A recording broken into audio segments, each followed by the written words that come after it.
नमस्कार, बहुत स्वागत है आपका। आप देख रहे हैं जेन 24। आइए शुरू करते हैं खबरों का सिलसिला।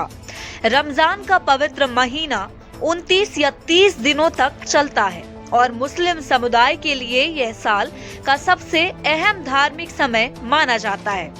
बता दें कि इस महीने में रोजा रखना, पांचों वक्त की नमाज अदा करना, कुरान की तिलावत करना और अल्लाह से अपने गुनाहों की माफी मांगना खास इबादतों में शामिल है। रमजान आत्मसंयम, धैर्य और इंसानियत का संदेश देता है।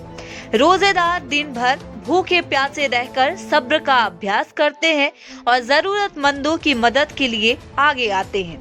वही रमजान की शुरुआत शाबान महीने की 29वीं रात को चांद दिखने के बाद होती है। यदि उस दिन चांद नजर नहीं आता तो शाबान के 30 दिन पूरे किए जाते हैं और उसके अगले दिन रमजान शुरू होता है। आज शहर की छोटी दरगाह जामा मस्जिद में रमजान के पहले जुम्मे की नमाज अदा की गई, जहां बड़ी संख्या में नमाजी जुटे और मुल्क में अमन चैन की दुआ मांगी। इस बार रमजान को लेकर बाजारों में खासा उत्साह देखने को मिल रहा है। दुकानों में रंग बिरंगी टोपियां, कुर्ता पैजामा और अन्य परिधान सज चुके हैं। शाम होते ही बाजारों में रौनक बढ़ जाती है और लोग इफ्तार की तैयारियों में जुट जाते हैं।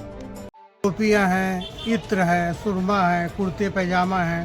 टोपियों की बहुत सी वैरायटी हैं, जैसे इंडियन टोपी है, आपको चाइनीज टोपी मिल जाएंगी, इंडोनेशिया की टोपी मिल जाएंगी, जानमाज है, चाइना जानमाज, इंडियन जानमाज है, और आपको इत्र वगैरह बहुत सी वैरायटी मिल जाएंगी इसमें आपको। पिछले साल की अपेक्षा में इस साल कौन सी ऐसी टोपियों का चलन बढ़ा हुआ है? अभी तो स्टार्टिंग है, अभी इंडियन टोपी की ज़्यादा डिमांड है, चाइनीज टोपी, इंडियन टोपी की। आज पहला। इनमें क्या खास बात रहती है टोपियों में? टोपियों की क्वालिटी रहती है, जो बनावट तो वही रहेगी, इंडियन ले ली, चाइनीज ले, बनावट सेम रहेगी। क्वालिटी थोड़ा फैंसी टोपियाँ हो गई, ये अलग अलग रहती है। बच्चों के लिए फैंसी टोपियाँ मिल जाएगी, हर तरह की टोपियाँ। आज क्या है? आज दूसरा रोजा, आज जुमा है। भाईचारा हमेशा कायम रखे, हमारे मुल्क हिंदुस्तान का नाम पूरी दुनिया में रोशन फरमाए और हमारे मुल्क के दुश्मनों को ज़ेर फरमाए।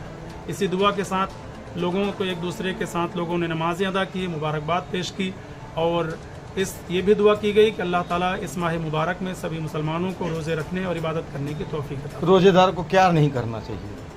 रोज़े का मतलब होता है कि इंसान सिर्फ ये नहीं कि वो सुबह से शाम तक खाली पेट रहे, खाना पीना छोड़ दे, बल्कि रोज़े का मतलब ये है कि वो हर तरीके के गलत काम से रुक जाए।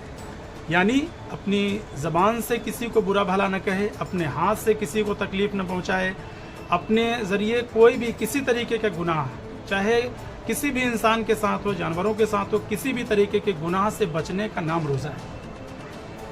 कौन सा रोज़ा है ये आज तीसरा रोज़ा है। जैसा कि सबको मालूम है कि इस्लाम धर्म में रमज़ान का महीना बहुत पाक और साफ़ महीना माना जाता है और आज रमज़ान का ये दूसरा रोज़ा है और आज जुमा का दिन है। आज पूरे रीवा शहर के मुसलमान छोटी दरगाह जामा मस्जिद में इकट्ठा होकर साथ में जुमा की नमाज अदा किए और मुल्क की अमन और शांति और मोहब्बत के लिए दुआ मांगी। और ये महीना हर एक मोमिन के लिए बहुत पाक महीना होता है, मुस्लिम के लिए एक बहुत पाक महीना होता है और स्पेशली ये एक संदेश देता है महीना कि सिर्फ अगर दुनिया में कुछ है तो इंसानियत है और मोहब्बत है, क्योंकि हमारा मानना है कि सिर्फ एक खुदा है जो इस पूरे ब्रह्मांड को चलाता है, हम सब उसी को पूजा करते हैं और उसका स्पष्ट ये संदेश है कि सिर्फ प्रेम है जीवन में और प्रेम के अलावा कुछ नहीं है। आज जुमा की नमाज पढ़ के हम सब लोगों ने, ये रमजान शरीफ लगते ही पहला ही जुमा पड़ गया। हाँ, ये रमज़ान शरीफ का दूसरा रोज़ा है और दूसरे रोज़े में ही ये पहला जुमा पड़ा। जी, क्या माना जा रहा है? इसको खुशियाँ ज़्यादा रहती है? हाँ, चूँकि रमज़ान का महीना है और जुमा का तो स्पेशल दिन ही माना जाता है, ख़ास दिन माना जाता है, वो भी रमज़ान में ये जो जुमा पड़ता है उसका बहुत बड़ा महत्व होता है।